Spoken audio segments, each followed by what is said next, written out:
अस्सलाम वालेकुम स्टूडेंट्स, कैसे हैं आप सब बच्चों। उम्मीद है आप सब खैरियत से होंगे। Six class today it is our 8th lecture of English P.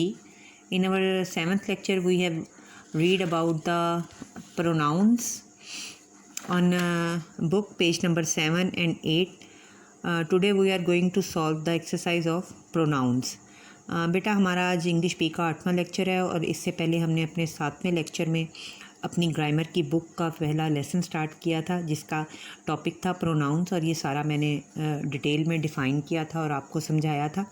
आज जो है हम इसकी एक्सरसाइज जो पेज नंबर 8 से स्टार्ट हो रही है बुक पे वो करने जा रहे हैं, और ये स्लाइड की सूरत में आपकी स्क्रीन पे भी शो हो रहा है। फर्स्ट ऑफ ऑल है let us understand, copy the sentences in your notebook, filling the blanks with demonstrative, relative और indefinite pronoun. Also write what kind of pronoun it is. Choose the answers from words given below. ये जो filling the blanks हैं इनमें हमने ये इन words के through इनको फिल करना है। किसके ज़रिए? डेमोन्स्ट्रेटिव, रिलेटिव और इनडेफिनिट प्रोनाउंस हैं ये, इनके ज़रिए हमने ये ब्लैंक्स फिल करने हैं।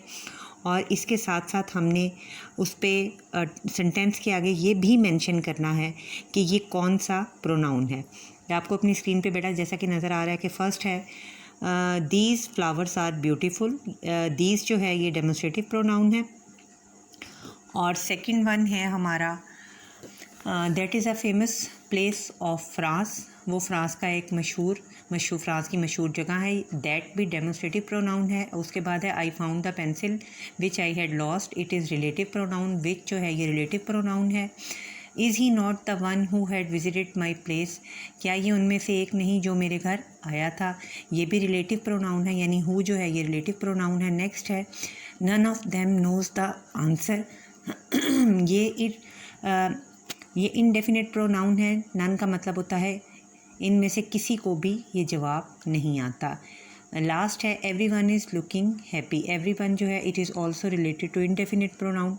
इसका ताल्लुक भी इनडेफिनिट प्रोनाउन से है। ये हमारी जो है ये सेक्शन कंप्लीट हो गया। नेक्स्ट है हमारा practice. Copy the following sentences in your notebook, complete them by filling the blanks with the demonstrative pronoun. अब इन ब्लैंक्स को हमने सिर्फ डेमोन्स्ट्रेटिव प्रोनाउन के साथ फिल करना है। डेमोन्स्ट्रेटिव प्रोनाउन ऐसे वर्ड जो किसी चीज़, शख्स या जगह की तरफ इशारा करते हैं। The first one is this is a cute looking toy. Second is that was not a polite conversation. And third one is these are the books I was looking for. Fourth है this is not what we have expected from you. And the fifth is these are the glasses I was talking about. ये हमारा ए part था। Next अब हमारा है B part. ये सारे हमारे ब्लैंक्स हैं, और बी पार्ट में हमने सिर्फ और सिर्फ रिलेटिव प्रोनाउन जो हैं उनके थ्रू हमने ये ब्लैंक्स जो है ये फिल करने हैं। And the first is the boy whose book was stolen is looking sad. लड़का जिसकी किताब गुम हो गई थी वो उदास है। Who is a relative pronoun. And the second is the girl who is dancing in the pink frock is my sister. वो लड़की जिसने पिंक फ्रॉक डांस कर रही है, जिसने पिंक फ्रॉक पहना हुआ है, वो मेरी बहन है। इसमें हु जो है ये रिलेटिव प्रोनाउन है। थर्ड वन है the story which he wrote was published in the magazine. कहानी जो उसने लिखी थी वो मैगज़ीन में शाया हो गई।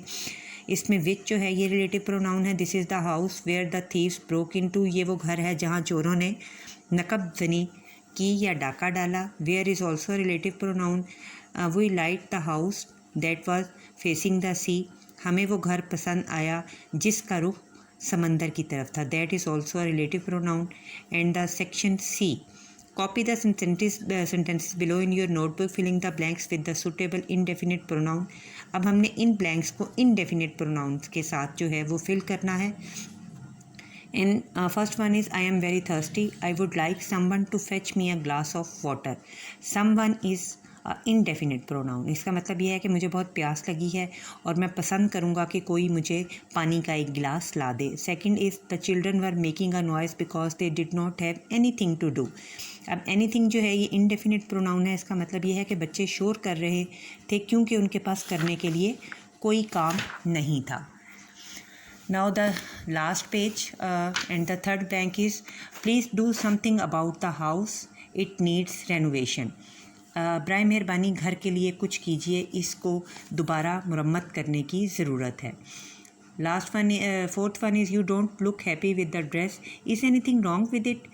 अब एनीथिंग जो है ये भी इनडेफिनिट प्रोनाउन है, वो कह रहा है कि तुम्हें ये लिबास, तुम इस लिबास में खुश दिखाई नहीं देते हो, क्या इसके साथ कोई मसला है। And the last blank is in case you are hungry let me know, I will quickly cook something for you to eat, कि अगर तुम्हें भूख लगी है तो मुझे बताओ, मैं बहुत तेज़ी से तुम्हारे खाने के लिए कुछ बना देती हूँ। Something is also an indefinite pronoun.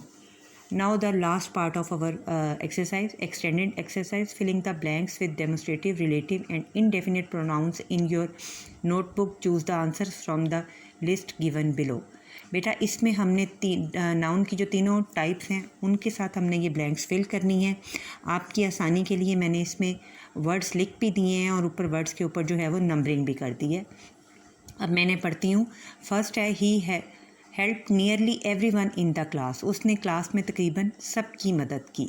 This ice cream is tasty, ये आइसक्रीम मज़ेदार है। अब एवरी वन जो है ये इनडेफिनेट प्रोनाउन है और दिस जो है ये डेमोस्ट्रेटिव प्रोनाउन है। थर्ड वन है these butterflies are so pretty, ये तितलियाँ बहुत खूबसूरत हैं। दीज जो है ये भी डेमोस्ट्रेटिव प्रोनाउन है। There is something in your eye, तुम्हारी आँख में कोई चीज़ मौजूद है। अब समथिंग जो है ये इंडेफिनिट प्रोनाउन है। I came with my friend who is waiting outside, मैं अपने उस दोस्त के साथ आया जो बाहर इंतज़ार कर रहा है। हु जो है ये भी इंडेफिनिट प्रोनाउन है। This is the bank that was robbed yesterday, ये वो बैंक है जहाँ पे कल चोरी की वारदात हुई। That is also a demonstrative pronoun. Some are born great and many become great, कुछ पैदा ही बहुत अजीम होते हैं और बहुत से अजीम बन जाते हैं। इस ब्लैंक में सम और मैनी दोनों जो हैं ये प्रोनाउंस हैं। एट्थ है there are poor in Africa, Africa में यहाँ गरीब होते हैं। और नाइन्थ है आर दोज योर पेन्स, क्या वो तुम्हारे कलम हैं। और लास्ट वन है he is the wisest man who ever lived. बच्चों ये हमारी एक्सरसाइज जो है फर्स्ट यूनिट की यहाँ पे कंप्लीट हो गई।